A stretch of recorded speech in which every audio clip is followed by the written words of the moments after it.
एक बार फिर से आप सभी का बहुत बहुत स्वागत है। आप सभी का अपना यूट्यूब चैनल आरके स्टडी पे। मैं हूँ रविंद्र कुमार।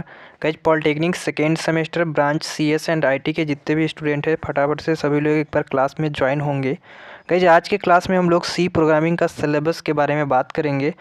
और गाइज आप सभी से रिक्वेस्ट है कि आप लोग जो है ज़्यादा से ज़्यादा बच्चे यहाँ पे जोड़ें, ज़्यादा से ज़्यादा लाइक शेयर सब्सक्राइब करें, जिससे कि क्लास जो है आपका प्रॉपरली अच्छे तरीके से स्टार्ट हो जाए। ठीक है, बेसिक से। और आप लोग यहाँ पे आपका जो सी प्रोग्रामिंग है आपका बेसिक है, तो आपको यहाँ पे कंसेप्ट जो है क्लियर करना ज़रूरी है, क्योंकि इससे ही रिलेटेड आपको आगे भी प्रोग्रामिंग जो है सी प्लस प्लस, ठीक है, जावा, या फिर आपको पीएचपी पढ़ना हो या फिर पाइथन पढ़ना हो, ठीक है, कोई भी प्रोग्रामिंग लैंग्वेज पढ़ना है तो इससे ही कंसेप्ट आपको सी प्रोग्रामिंग से ही कंसेप्ट क्लियर होते जाएगी। तभी आप जाके आगे जो प्रोग्रामिंग है उसको आसान भाषा में समझ पाएंगे। ठीक है, तो वीडियो में आगे बढ़ने से पहले चैनल पे नए हो तो चैनल को सब्सक्राइब जरूर कर लीजिएगा और सभी लोग एक बार सेशंस को ज़रूर शेयर कर लेंगे। ठीक है, चलिए आज की सिलेबस के बारे में मोटा मोटी हम लोग समझ लेते हैं।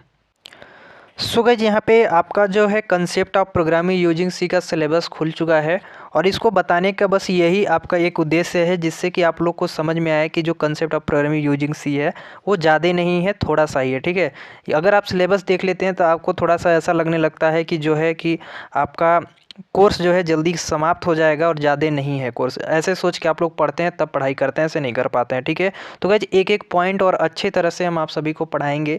तो इस वीडियो को और चाहे जो भी आगे आने वाली जो भी वीडियो होंगी वो सारे प्रॉपरली शाम 6 बजे ज़रूर जुड़िएगा यहाँ पे वीडियो देखने के लिए। ठीक है, बाकी बात गाइस यहाँ पे देख सकते हैं जो आपका फर्स्ट लेसन है वो है आपका एल्गोरिदम एंड प्रोग्रामिंग डेवलपमेंट।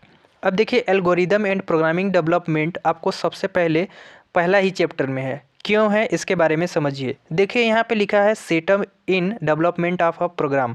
इसका कहने का मतलब है कि यदि अगर हम लोग कोई भी प्रोग्राम बनाते हैं तो उससे पहले हम लोग को सेटअप करना होता है। सेटअप करेंगे यानी हमारी उसमें जो भी गलतियां होंगी, जो भी हम लोग को वहाँ से हटानी होगी या जो भी वहाँ पे हम लोग को कोडिंग करनी होगी, ये सारी बातें जो है setup in development of program के अंतर्गत में आते हैं। ठीक है, एल्गोरिदम में वही होता है जैसे कि हम लोग प्रोग्राम जो है बनाते हैं, ठीक है, उसका एल्गोरिदम की कैसे कैसे हमने प्रोग्राम को यहाँ पे बनाया है, वो सारी चीज़ें जो है एल्गोरिदम के अंतर्गत में आते हैं। वहाँ पे हम लोग एल्गोरिदम को डेवलप करते हैं। यहाँ पे है कंसेप्ट ऑफ फ्लो चार्ट। अब यहाँ पे आपका देखिए जब हम प्रोग्राम बनाते हैं तो अब जब आप सी पढ़ेंगे, सबसे पहले जब पढ़ेंगे आप लोग सी में कंसेप्ट जब क्लियर करेंगे तो आपको फ्लो चार्ट द्वारा बताई जाएगी आप लोग किस तरह से फ्लो चार्ट द्वारा प्रोग्रामिंग को बना सकते हैं। ठीक है, इसलिए यहाँ पे फ्लो चार्ट प्रोग्रामिंग दी गई है।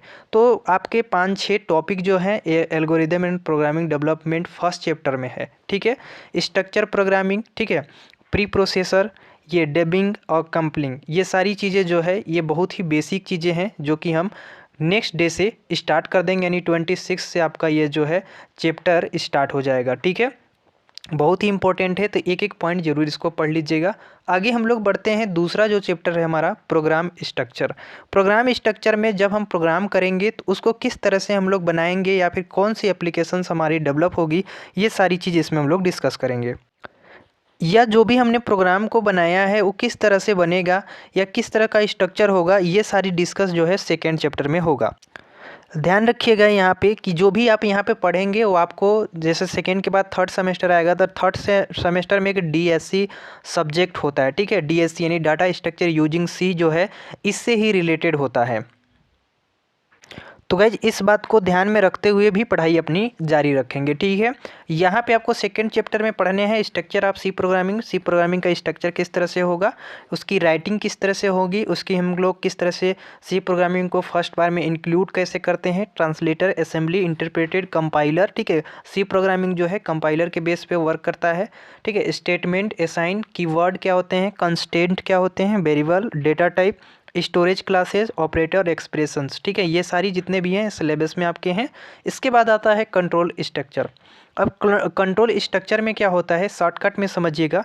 अगर हम लोग कोई भी प्रोग्राम करते हैं, ठीक है, तो प्रोग्राम करते समय क्या होता है कुछ कंडीशन होते हैं जिसके वजह से वो आप जो प्रोग्राम है रन करते हैं। ठीक है, यहाँ पे जैसे इंट्रोडक्शन आपको सबसे पहले पढ़ना है कंट्रोल स्ट्रक्चर का। डिसीजन मेकिंग इसको बोलते हैं, इसको हम लोग if statement, if else statement, nested ladder, if else, फिर हम लोग लूप पढ़ते हैं सभी में, while loop, do while loop, break, continue, ये सारी चीज़ें हम बताएंगे आप सबको कंट्रोल स्ट्रक्चर में।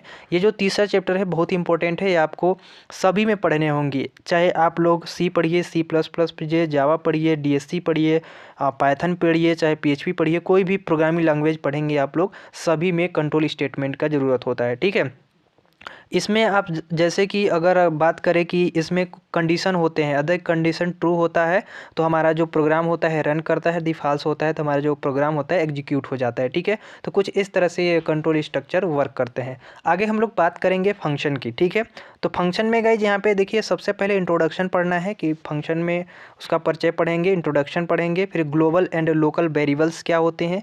देखिए ग्लोबल एंड लोकल वेरिएबल्स थोड़ा हम शॉर्टकट बताते जा रहे हैं यहाँ पे, थोड़ा थोड़ा समझिएगा। देखिए प्रोग्राम जब हम लोग बनाते हैं तो प्रोग्राम में जो है लोकल वेरिएबल जो है इंटीजर, कोई भी हम लोग इंटीजर टाइप का लेते हैं तो उसको अंदर लेते हैं, और जब ग्लोबल टाइप का लेना होता है तो इसको बाहर लेते हैं, कोई भी हम लोग को इंटीजर लेना होता है तो बाहर लेते हैं। ठीक है, यानी कह सकते हैं कि ये जो ग्लोबल है वो अंदर बाहर दोनों ले सकते हैं, और जो लोकल है वो अंदर ही ले सकते हैं। ठीक है, इंटीजर वैल्यू। तो यहाँ पे जब आप सभी को बताया जाएगा तो एक एक पॉइंट आप सभी को समझ में आएगा। अभी ये क्या मैं बोल रहा हूँ वो शायद किसी को समझ में आ रहा होगा यदि कोई स्टूडेंट पढ़ा होगा। ठीक है, अगर प्रोग्रामिंग फंक्शन वगैरह पढ़ा होगा तभी उसको समझ में आया होगा, नहीं तो नहीं उतना आ रहा होगा। ठीक है, कोई दिक्कत नहीं है, आपको बहुत ही इजी भाषा में हम सभी को समझा देंगे, बस आप लोग सुनते रहिए, देखते रहिए वीडियो। ठीक है, अगला जो चैप्टर है आपका एरे से है, तो एरे हो गया, स्ट्रिंग हो गया, ये सारी जो है आपको DSC में पढ़ने को भी मिलेंगे 3rd सेमेस्टर में। तो कोई भी जो यहाँ पे क्लास चलेंगी मिस बिल्कुल मत कीजिएगा। ठीक है, एरे जो है एक ही टाइप के डेटा कलेक्शन होता है, और स्ट्रिंग भी। ठीक है, इंट्रोडक्शन टू हमें एरे पढ़ेंगे, एरे क्या होता है, डिक्लेरेशन क्या होती है, मैनिपुलेटिंग किस तरह से करती हैं, सारी चीज़ें जो है हम लोग 5th लेसन में पढ़ेंगे। 6th लेसन में है आपका क्या, पॉइंटर।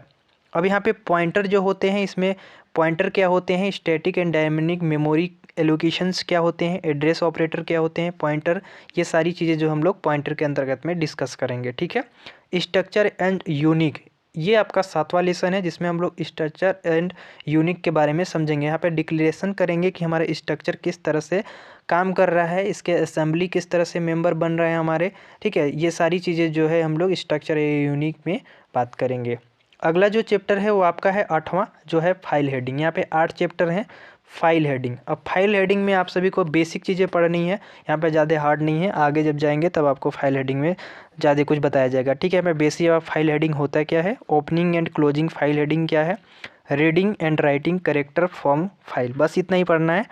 ज़्यादा इसमें ज़्यादा आपका सब्जेक्ट नहीं है, बस 8 चैप्टर है, और अगर इसको मन से 1 महीना पढ़ दिया जाए तो ये सारा का सारा ख़त्म हो जाएगा। ठीक है, तो एक एक पॉइंट करके हम पढ़ाएंगे तो ज़्यादा दिन लग सकते हैं, क्योंकि आप सभी लोग को समझना भी। फिर यहाँ से आप सभी का प्रैक्टिकल्स स्टार्ट हो जाता है, तो आप सभी लोग प्रैक्टिकल्स देख लीजिएगा। इसकी PDF जो है हम टेलीग्राम पे अपलोड कर देंगे, तो टेलीग्राम पे जो है सभी लोग ज्वाइन कर लेंगे, क्योंकि वहाँ पे आप सभी को PDF प्रोवाइड होता है रहता है।